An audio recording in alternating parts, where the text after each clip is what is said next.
Hello, hello mga guys! Nandito kami ngayon sa aming probinsya. 8 tinanghali na kami ng dating dahil sobrang traffic. Nagulat naman kami kasi naman parang merong handaan. Sino ba naman kaming uuwi? Para naman mga prinsesa at prinsipe ang mga darating. Kaya ayon, sa tuwa, nakakatuwa kasi ang dami nilang niluluto. May palitsyon pa. Ayun na nga, syempre sa tagal namin na hindi kami nakauwi, nag-ikot-ikot kami, nagpunta ako dun sa duluhan. Nakita ko yung mga manok.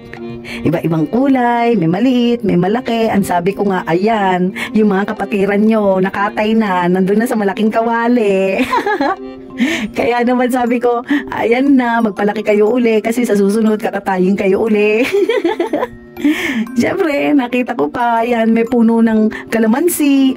May puno ng malunggay, nanguha kami ng kalamansi, nanungkit kami ng kalamansi kasi nga, ang taas naman na kasi ng puno. So marami-rami rin naman yung nakuha namin. Nagpunta naman kami dun sa may taniman, nakita namin merong tanim ng ampalaya, may tanim ng kamatis, merong spinach, meron ding dahon ng ampalaya, meron ding sitaw. Yun nga lang, wala kaming nakuha kasi hindi pa siya namumunga.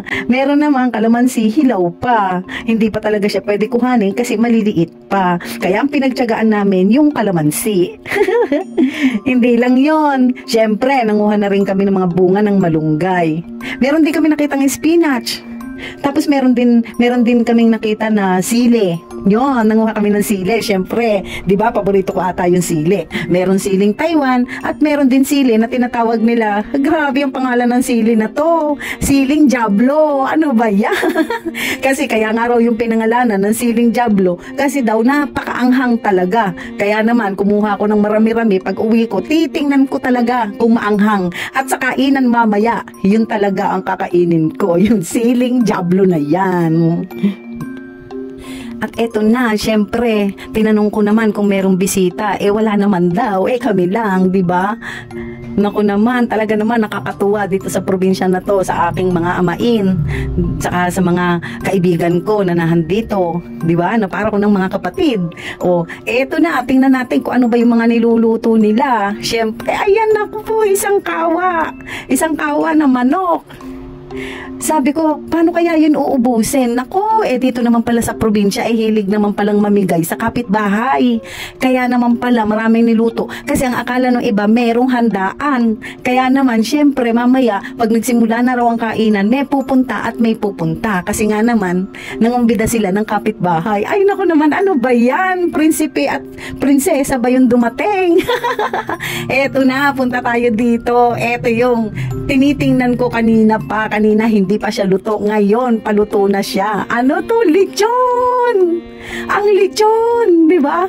Yun nga lang, kakaiba. Itong lechon na to, lechon walang buntot. Pero pwede na rin. Lechon walang buntot, pero madami naman. Patok na patok mamaya sa kainan.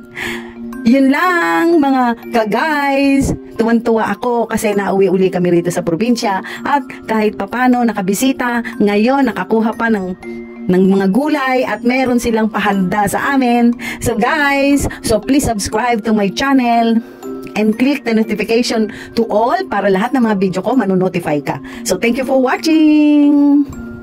Bye!